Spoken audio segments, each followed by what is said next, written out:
Welcome back to my channel प्यारे बच्चों Katiyari English academy. और मैं आज आपके लिए लेके आया हूँ रॉबर्ट फ्रॉस्ट की एक बहुत इंपॉर्टेंट पोएम जो आपके सिलेबस में है। हर साल इसमें से क्वेश्चन पूछे जाते हैं। पोएम का नाम है द डस्ट ऑफ स्नो और इसके पोइट हैं मिस्टर रॉबर्ट फ्रॉस्ट, जो कि एक अमेरिकन पोइट थे और अमेरिका से माइग्रेट होके इंग्लैंड में जा बसे। और इनके पोएम्स की एक ख़ास बात है कि इन्होंने अपने हर वर्क्स में नेचर को ऐड किया है।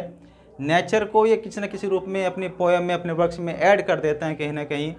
और इनकी पोएम्स, इनके वर्क्स जो हैं सबसे पहले इंग्लैंड में पब्लिश होते थे, उसके बाद अमेरिका में पब्लिश होते थे। और इस पोइट की आपके सिलेबस में 3 पोएम्स हैं, जिनमें से आपके 2 तो चैप्टर के शुरुआत में ही हैं, जैसे डस्ट ऑफ स्नो और फायर एंड आइस। इससे पहले एक वीडियो मैंने बनाई थी आपके लिए फायर एंड आइस, लेकिन प्यारे बच्चों इस बार मैं लेके आया आपके लिए डस्ट ऑफ स्नो, जिसमें नेचर ने क्रो और हेमलॉक ट्री को जोड़ा है। और ये दोनों ही जो ऑब्जेक्ट होते हैं, क्रो और हेमलॉक ट्री, क्रो आप सब जानते हैं कौवा होता है, लोग इसको शुभ नहीं मानते हैं, मतलब एक it is not a beautiful bird और its voice is not a melody. और hemlock tree is a poisonous tree.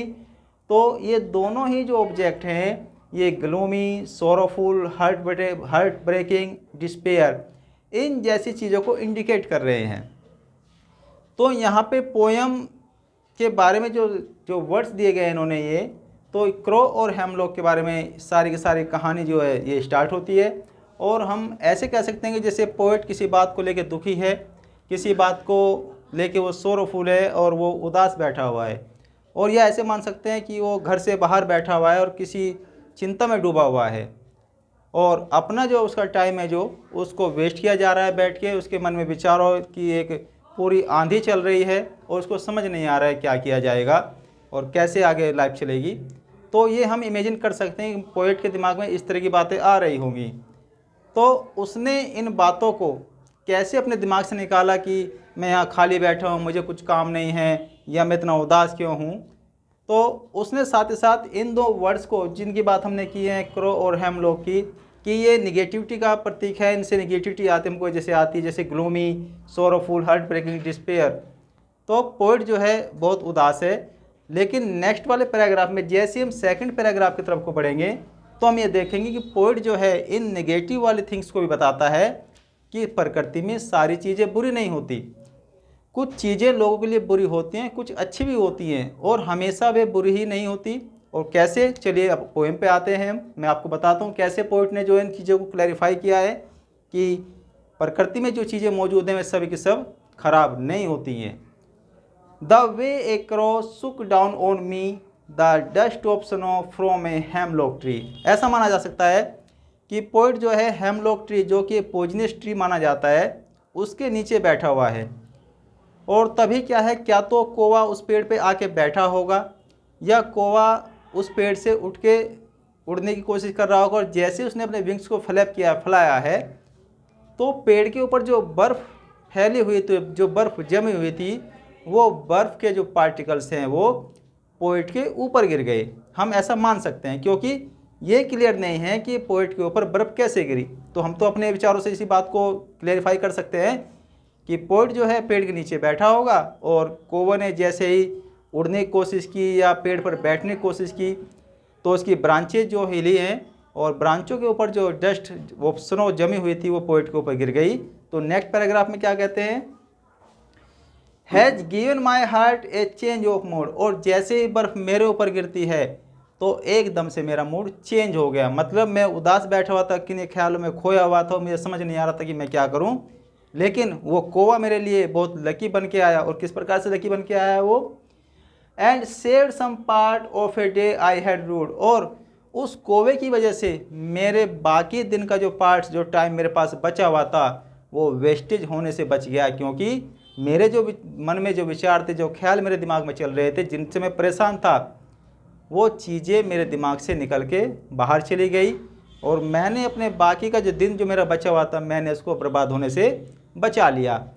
तो पोइट का मैसेज सीधा सीधा ये है कि कोई भी चीज़ें खराब नहीं होती। सारी चीज़ें प्रकृति ने हमको दी हैं, वे सबके लिए ख़राब नहीं हैं, और सारी की सारी चीज़ें अच्छी होती हैं। बस आदमी के थिंकिंग हर चीज़ को लेके अलग अलग है कि ये ख़राब है ये अच्छी है।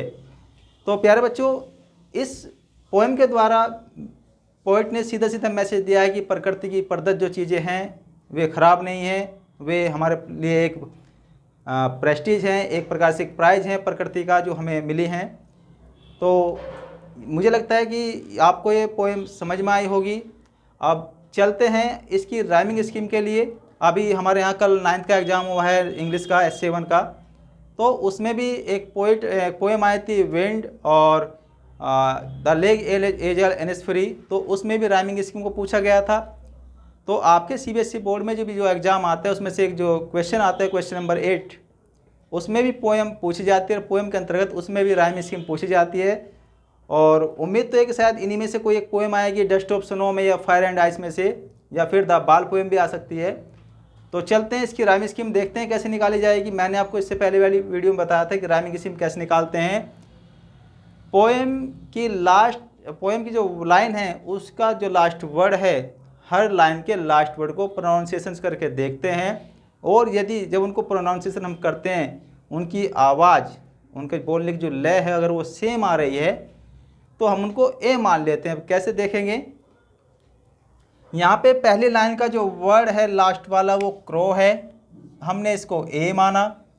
दूसरी वाली लाइन का लास्ट वाला वर्ड बी है, मी है, तुमने इसको बी मान लिया। थर्ड लाइन का लास्ट वर्ड स्नो, तो ये क्रो से मैच हो रहा है तो हमने फिर से इसको ए माना। From a hemlock tree, me tree, हमने इसको बी माना। तो प्यारे बच्चों, इस वाले स्टैंजा की जो राइमिंग स्कीम है वो आपकी बनेगी ए बी। अब सेकंड पैराग्राफ पे आते हैं। सेकंड पैराग्राफ में पोएट इस लाइन में जो कहता है वो हर्ट, हमारा लास्ट वाला जो वर्ड है हर्ट है, हमने फिर से इसको ए मान लिया। उसके बाद सेकंड लाइन जो है उसका अंतिम वर्ड्स मूड है, तो हर्ट और मूड में कोई कॉम्बिनेशन नहीं है। जब हम उसको प्रोनाउंसिएशन करके देख रहे हैं तो वो बिल्कुल उससे अलग है, हमने उसको फिर से क्या माना, बी माना।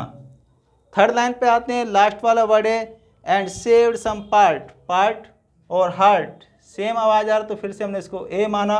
और साथ ही साथ अब आते हैं हम इसके लास्ट वाली लाइन पे जिसका अंतिम जो वर्ड है वो रूड है, और ये हमने इसको बी मान लिया।